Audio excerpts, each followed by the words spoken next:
কি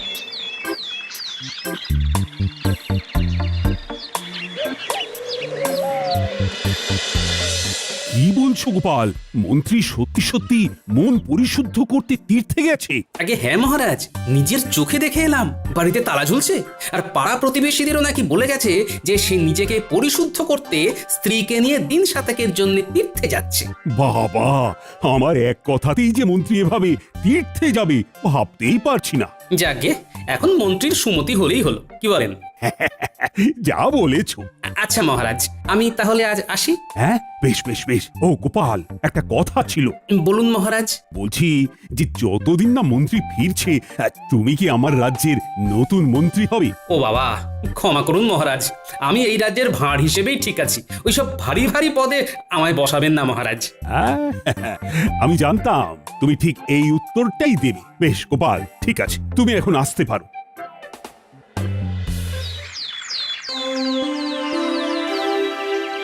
আমি আর এভাবে কাজ করতে পারছি না মহারাজ। আমার এ রাজ্যের মন্ত্রী হিসেবে খুব অপমানিত বোধ হচ্ছে। বেশি চুরি চামারি করলে অপমানিত বোধ হয় স্বাভাবিক। কি বললে? হ্যাঁ, আমি চোর? ও সব বাদ দাও তো, আগে বলো তোমার কি সত্যি বোধোদয় হয়েছে? বোধোদয় হলেই ভালো, কারণ চুরি যাওয়া মোহরের পরিমাণ তো ওদিকে আকাশ ছুঁই ছুঁই। এসব কি বলছেন মহারাজ? দেখো মন্ত্রী, বেশি ভণিত আমার ভালো লাগে না। যা বলার তা তাড়াতাড়ি বলুন মন্ত্রীমশাই। এ রাজ্যের একজন ভাঁড়ের বেতন মন্ত্রীর বেতনের প্রায় সমান সমান। তাদের দুজনের বেতনের ভেতরে ফারাক প্রায় নেই বললেই চলে। আমি তো ভাবছি ভাঁড়ের বেতন এই মাস থেকে মন্ত্রীর বেতনের থেকেও বেশ কিছুটা বাড়িয়ে দেব। মহারাজ, আমি বলতে বাধ্য হচ্ছি, আপনি কিন্তু একটু বেশি পক্ষপাতিত্ব করছেন। কোন রাজ্যে এমনটা হয় না। মন্ত্রী মশাই, রাগ করবেন না, আপনি একটু খোঁজ নিলে এটাও জানতে পারবেন যে অন্য রাজ্যের ভাঁড়ের বেতন আর মন্ত্রীর বেতনের ভিতরে কেন অত্যধিক ফারাক রয়েছে। এটা আবার খোঁজ নেওয়ার কি আছে? অন্য রাজ্যের রাজারা তো আর সবাই নির্দিষ্ট একজনের প্রতি পক্ষপাতিত্ব করেন না, তাই সেখানে সবাইকে তাদের পদ অনুযায়ী বেতন দেওয়া হয়। ভুল কথা। আসল সত্যিটা হলো আমার রাজ্যে মন্ত্রীর থেকেও একজন ভাঁড় বেশি কাজ করে, আর অন্য রাজ্যে তো আর সেটা হয় না। বরং আমাদের মহারাজকে এদিক থেকে ভালো বলতে হবে, কারণ উনি কাজের ভিত্তিতে বেতন দেন না। কি সর্বনাশ! যদি মহারাজ কাজের ভিত্তিতে বেতন দিতেন তাহলে মন্ত্রীমশাই ঘরে একদম শূন্য বেতনে যেতেন। মহারাজ, আপনিও হাসছেন? কোথায় আমার অসুবিধাটা একটু বোঝার চেষ্টা করবেন। দেখুন মন্ত্রী মশাই, আপনি না। থামো গোপাল, থামো। তোমার ওই মাথা ভর্তি টাক আর হাতির মতো। মন্ত্রী, তোমার এতবার বেড়েছে, নিজে একজন সভাসদ হয়ে আরেক সভাসদের চেহারা নিয়ে ব্যঙ্গ করছো। ছি ছি ছি ছি। না না না না না না, এসব আমি একদম বরদাস্ত করব না। বেরিয়ে যাও, বেরিয়ে যাও আমার সভা থেকে। যাও যাও। মহারাজ, মহারাজ, আমার কথাটা একবার শুনুন মহারাজ। না না, আমার আর কিচ্ছু শোনার নেই মন্ত্রী। তোমার মন কুমানসিকতায় ভরে গেছে, তোমার শুদ্ধাচারের প্রয়োজন। তুমি যদি নিজেকে এই ধরনের মনোবৃত্তি থেকে শুধরে নিতে পারো, তাহলেই আবার এই রাজসভায় ফিরো, না হলে নয়। আমায় মাফ করে দিন মহারাজ, এমনটা আর হবে না। ওই যে বললাম, নিজেকে পাল্টাতে পারলে ফিরে এসো। তুমি এক কাজ করো, তীর্থে যাও, মনকে শুদ্ধ করো, তারপর ফিরো। আর হ্যাঁ, অশুদ্ধ মন নিয়ে শুদ্ধতার ভান করে এই রাজ্যে প্রবেশের পর যদি কোনো বাজে কাজে ধরা পড়ো, তাহলে মনে রেখো, তখন এই রাজ্য থেকে সোজা বার করে দেব। যাও যাও, এক্ষুনি বেরিয়ে যাও।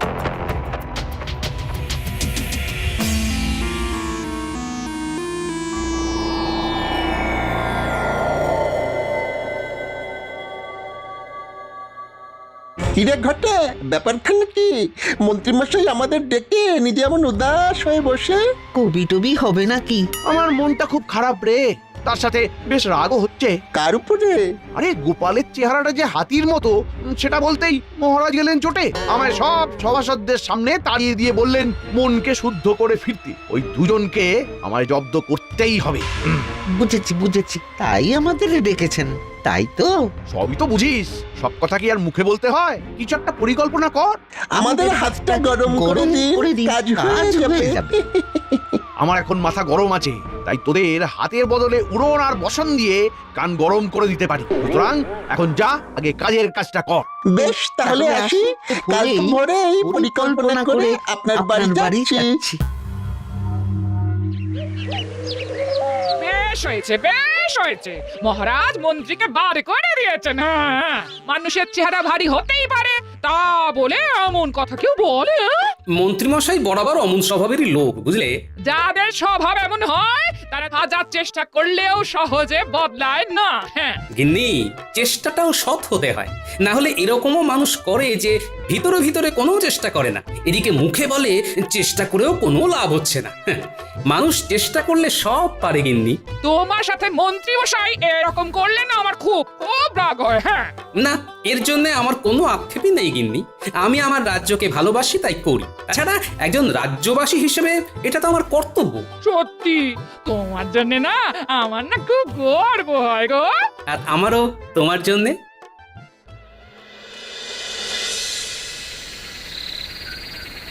মন্ত্রীমশাই, ও মন্ত্রীমশাই, ওই ওই ওই ওই ওই ওরা এসেছে, ওরা এসেছে। আয় আয় আয়। কিরে বটা, তোর হাতে এটা কি? এটা একটা বহু দূরের রাজ্যের মানচিত্র। আপনাকে এইখানেই শুদ্ধাচারের জন্য যেতে হবে। এই বেটা হত ছাড়া, আমায় শুদ্ধাচারে কোথায় পাঠাবি তা ঠিক করার ভার তোদের দিয়েছি নাকি? আচ্ছা আচ্ছা, শুনুন মন্ত্রী মশাই, শুনুন। এই মানচিত্রর জায়গায় আপনাকে আসলে যেতে হবে না। আপনি বৌঠানকে নিয়ে ওই নিজের শ্বশুর বাড়িতে চলে যান এবং ঠিক 7 দিন বাদে এই রাজ্যে আবার ফিরে আসুন। তারপর গায়ে সাদা চাদর এবং ধুতি পরে কপালে বেশ বড় সড়ো তিলক কেটে সবাই গিয়ে বলুন আপনি শুদ্ধ হয়ে এসেছেন, আপনার মনে আর কোনো জটিলতা নেই। হ্যাঁ, আমায় যদি জিজ্ঞাসা করে কোথা থেকে গিয়ে শুদ্ধাচারী হয়ে এলাম, আর আমার এই মিথ্যে বলার সাথে এই মানচিত্রটারই বা কি সম্পর্ক? বলছি সব বলছি, শুনুন। মানচিত্রটায় যে রাজ্যটা আছে তার নাম পুণ্যি রাজ্য। সে রাজ্যের রাজা একজন পাগলা, তাই তার রাজ্য যেই যায় সে আর বেঁচে ফেরে না।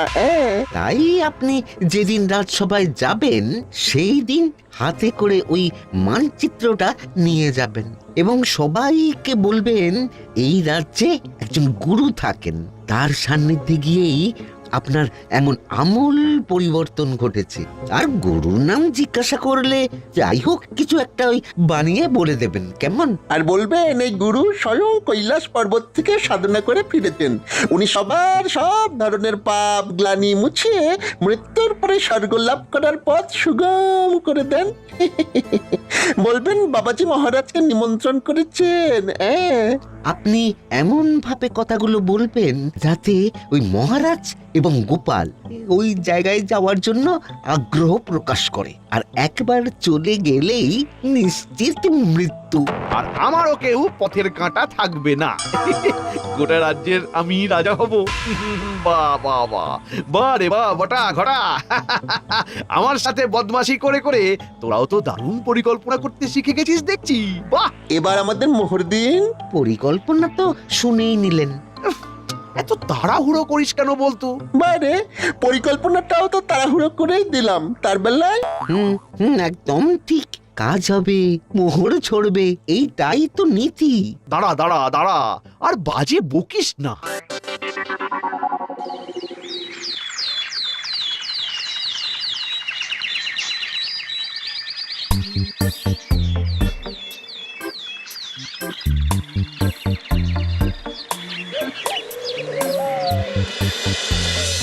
কি বলছো গোপাল?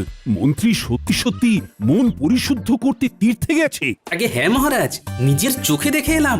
বাড়িতে তালা ঝুলছে, আর পাড়া প্রতিবেশীদেরও নাকি বলে গেছে যে সে নিজেকে পরিশুদ্ধ করতে স্ত্রীকে নিয়ে দিন সাতেকের জন্য তীর্থে যাচ্ছে। বাবা, আমার এক কথাতেই যে মন্ত্রী এভাবে তীর্থে যাবে ভাবতেই পারছি না। যাকে এখন মন্ত্রীর সুমতি হলেই হলো, কি বলেন? যা বলেছো। আচ্ছা মহারাজ, আমি তাহলে আজ আসি। হ্যাঁ, বেশ বেশ বেশ। ও গোপাল, একটা কথা ছিল।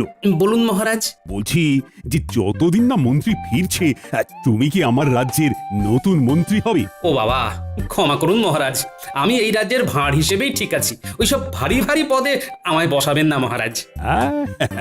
আমি জানতাম তুমি ঠিক এই উত্তরটাই দেবে। বেশ গোপাল, ঠিক আছে, তুমি এখন আসতে পারো।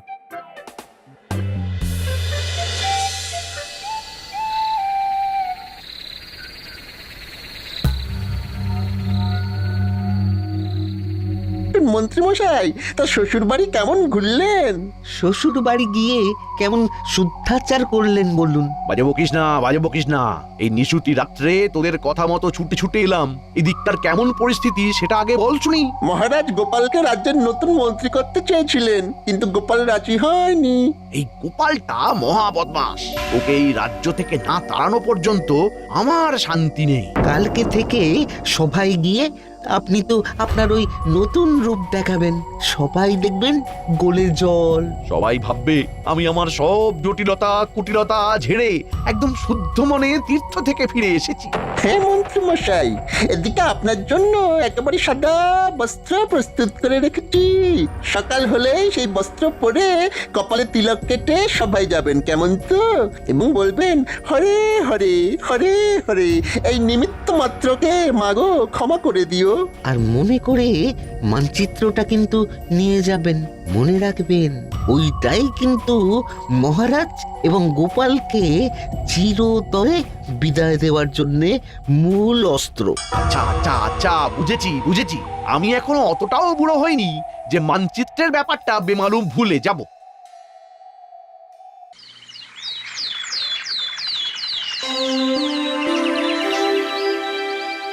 তাহলে সবাই বলছো নতুন পদ্ধতিতে কাজ করতে কোনো রকম অসুবিধে হচ্ছে না, তাই তো? না মহারাজ। বেশ, শুনেও ভালো লাগছে। তোমরা এভাবেই সবাই একে অপরের পাশে থেকে মন দিয়ে কাজ করে যাও। হ্যাঁ মহারাজ।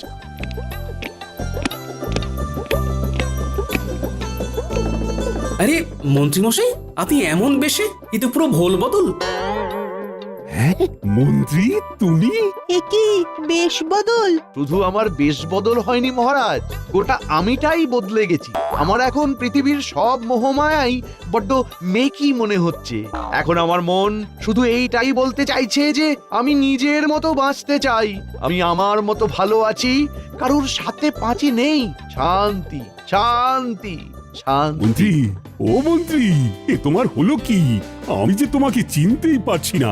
এসব ব্যাটার চাল কি না কে জানে। মহারাজ, আমি আপনার কাছে কৃতজ্ঞ। ভাগ্যিস আপনি আমার মনকে শুদ্ধ করে তোলার জন্য তীর্থে যাওয়ার আদেশ দিয়েছিলেন। না হলে তো আমি আমার সকল পাপ ধুয়ে মুছে মৃত্যুর পর স্বর্গলাভ সুনিশ্চিত করতেই পারতাম না। মন্ত্রীমশাই, আপনার স্বর্গলাভ সুনিশ্চিত, এটা কি সত্যি? হ্যাঁ গোপাল, আমি তো আর আগের মতো নেই। আমি আমার সব পাপ ধুয়ে মুছে করেছি সাফ। তুমিও আমায় ক্ষমা করে দিও। এসো এসো, বরং তোমার পা ধরে ক্ষমা চাই। ভুল স্বীকার করতে এখন আর আমার কোনো দ্বিধা নেই গোপাল। তা কে তোমায় শুদ্ধ হতে সাহায্য করলো শুনি? আর তুমি কোথায় বা তীর্থ করতে গেছিলে? এই দেখুন এই মানচিত্রটা, এই যে এই এই এই এই গোল মতো জায়গাটা দেখছেন, এটা হলো পুণ্যি রাজ্য। আমাদের রাজ্য থেকে প্রায় 150 ক্রোশ দূরে এখানে ধুনি বাবার আশ্রম আছে। উনি স্বয়ং কৈলাস পর্বত থেকে সাধনা করে ফিরেছেন। এই বাবার কাছে গেলে উনি এমন এক জল দেন যা দিয়ে স্নান করলে সবার পাপ মুছে গিয়ে স্বর্গলাভের পথ সুগম হয়ে যায়। এছাড়া ধুনি বাবাই বোঝান আসল জীবনের অর্থ কি, মায়া মোহ কাটিয়ে কিভাবে সাদা সিধে জটিলতা কুটিলতাবিহীন জীবনযাপন করা যায়। হরে হরে, মাগো অপরাধ না নিয়ে ক্ষমা করে দিও মোরে। আর হ্যাঁ মহারাজ, উনি আপনাকেও কিন্তু সেখানে অনেকবার করে যাওয়ার জন্য আমন্ত্রণ জানিয়েছেন। আমিও নিজের জীবনে অজান্তে কতই না পাপ করে ফেলেছি। তাই সেই সব পাপের বোঝা ঝেড়ে ফেলে আমিও আমার মৃত্যুর পর স্বর্গলাভ সুনিশ্চিত করতে চাই। মন্ত্রী, আমি ধনী বাবার আশ্রমে গিয়ে জীবনের আসল অর্থ বুঝতে চাই। আমি ওনার নিমন্ত্রণ রক্ষা করতে চাই। মহারাজ, এত তাড়াতাড়ি কোনো সিদ্ধান্ত নেবেন না। আমার মনে হয় যে পাল, নিজের চোখে দেখছো তো মন্ত্রীর কি আমূল পরিবর্তন ঘটেছে। এরপরে আমি আর ধনী বাবার কাছে না গিয়ে থাকতে পারি, বরং তোমারও আমার সাথে যাওয়া উচিত। আজ্ঞে মহারাজ, আমি? আচ্ছা বেশ, আমিও যাব। আমরাও যাব মহারাজ। না না না, দেখো, সবাই মিলে এক্ষুনি গেলে হবে না। আগে আমি আর গোপাল ঘুরে আসি, তারপর তোমরা দলে দলে যেও। একদম ঠিক। তাহলে মহারাজ কবে রওনা দেবেন? হ্যাঁ, কাল একদম ভোরেই রওনা দিতে চাই। বেশি দেরি করে তো লাভ নেই। আচ্ছা মন্ত্রী, আমি যেহেতু কদিন থাকছি না, তাই তুমি একটু কষ্ট করে রাজ্যটা সামাল দিও, কেমন? মহারাজ, আমায় আবার এসবের মধ্যে কেন জড়াচ্ছেন? রাজ্যপাঠ আমি যে দিয়েছি ছেড়ে। এই কটা দিন একটু সামলে দাও মন্ত্রী, আমি কিছু শুনতে চাই না। বেশ মহারাজ, আপনি যখন বলছেন তখন তাই হোক। ও মন্ত্রী, আরেকটা কথা, বাবার কাছে যাওয়ার জন্য কি কোনো রকম বিশেষ নিয়মপত্র আছে? মহারাজ, সমস্ত অহংকার ছেড়ে রাজবেশ ছেড়ে সৈন্য ছাড়া একদম আর 5টা সাধারণ মানুষের মতো পায়ে হেঁটে যান, তাহলেই দেখবেন বাবা আপন করে নিয়েছেন। বুঝে গেছি বুঝে গেছি।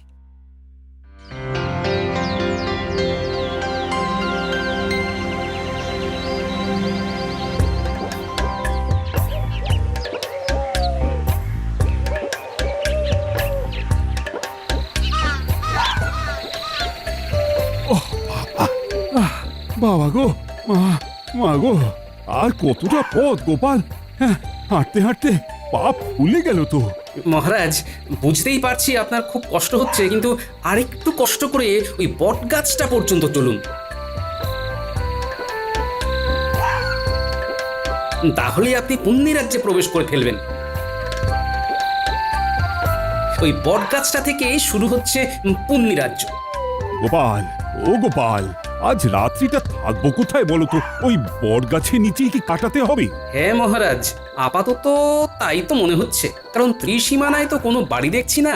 আর মানচিত্র অনুযায়ী আমরা পুণ্যি রাজ্যে প্রবেশ করলেও বাবার আশ্রম আরো খানিকটা দূরে রয়েছে মহারাজ, যেখানে আপনি কাল সকালের আগে যেতে পারবেন না। বেশ, তাহলে গাছের নিচেই রাতটা কাটাই আর কি। পুণ্যি রাজ্যে এসে পুণ্য করতে একটু কষ্ট তো সইতেই হবে। একদম চিন্তা করবেন না মহারাজ, আপনি নিশ্চিন্তে ঘুমন, আমি জেগে আছি।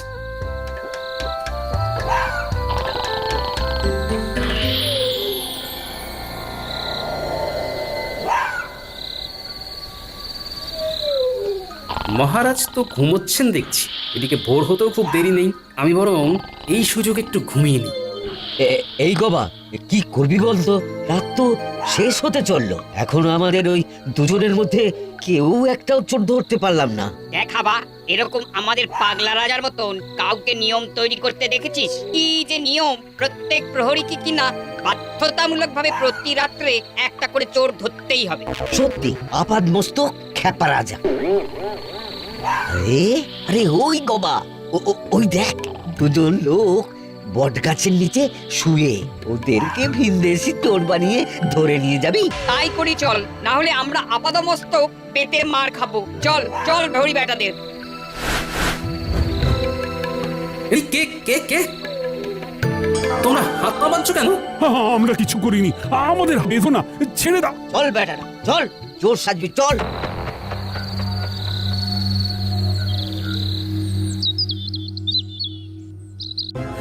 আমাদের তোমরা ছেড়ে দাও, আমরা চোর নই। আরে জানি জানি, সে তখন থেকে এক কথা বলে কানটা ছাড়া পাড়া করে দিল। আহা, জানোই যখন চোর নই তখন ধরে রেখেছো কেন? এই আদ্দামনাকে নিয়ে তো ভীষণ মুশকিল হলো, ঠিকঠাক করে কথাও বোঝে না।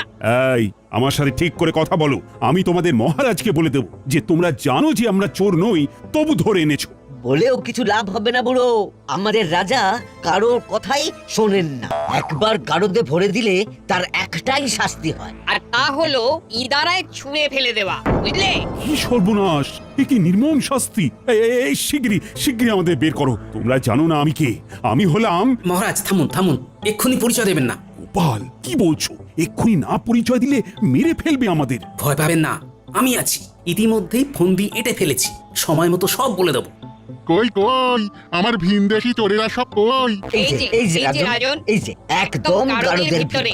বাবা বাবা বাবা বাবা,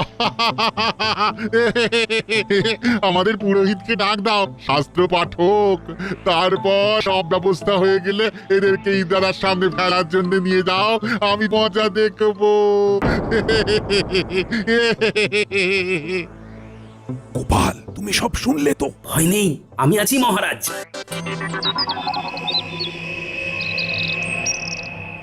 তাহলে সব প্রস্তুত তো? হ্যাঁ, এই এই তুমি ওদিকে ওনার কাছে যাচ্ছ কেন? আমাকে ঠাকুরের নাম শোনাতে। মরতে যাচ্ছি তো তাই। মহারাজ, আপনি এবারে আমার সাথে মারপিট শুরু করবেন। ওরা যদি জানতে চায় কেন মারপিট করছি, তাহলে বলবেন আমরা পেশায় জ্যোতিষী। আমরা গণনা করে দেখেছি যে আজ দুজনের ভেতরে যেজন আগে ইদারায় ঝাঁপ দিয়ে মরবে সেই স্বর্গবাসী হবে এবং পুণ্য লাভ করবে। বেশ বেশ, মুক্ত করে দাও দুজনকে, মুক্ত করে দাও। আমি আগে ইদারায় ঝাঁপ দেবো। না, আমি। তবে রে বেটা, দেখ কেমন মারি তোকে। আয় আয় আমিও মজা দেখাচ্ছি। এ কি এই, তোমরা থামো তোমরা কারা শুনি, হ্যাঁ? এভাবে মারপিট করছো কেন? আমরা জ্যোতিষী গণনায় দেখেছি যে আজকে ইদারায় ঝাঁপ দিয়ে আগে যে মরবে সে পুণ্য লাভ করবে এবং স্বর্গবাসী হবে। কি তোমরা চোর নও? আজকে যে ছাপ দেবে সে স্বর্গবাসী হবে, পুণ্য লাভ করবে। হ্যাঁ তাহলে তোমরা আর কষ্ট করে ঝাঁপাবে কেন? আমি ঝাঁপ দিচ্ছি, আমার পুণ্য লাভ হবে, স্বর্গবাস হবে। দুটোরই প্রয়োজন আছে। এই 1 2 3। রাজন, উফ কি বাঁচলাম বাবা।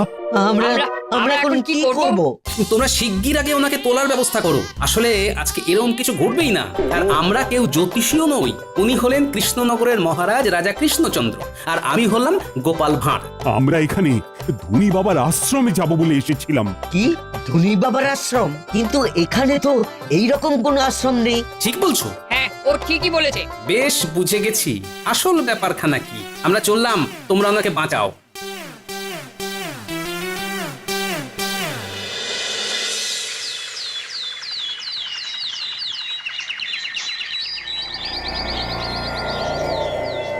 কিরে, তাহলে এই দুদিনে দুজনেই পটকে গেছে বল?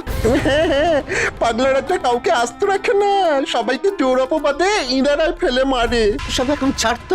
এইদিকে ওই দুদিনের ভিতরেই মন্ত্রী মশাইয়ের চুরি করা মোহরের সংখ্যা দেখো, 9 করে 700টা। কি কাণ্ড দেখেছো? সব বেটা মন্ত্রীর ভড়ংবাজি। চলুন এবার ভিতরে যাই। এই বেটা মন্ত্রী, ষড়যন্ত্রী, এসব তোমার বদমাইশি।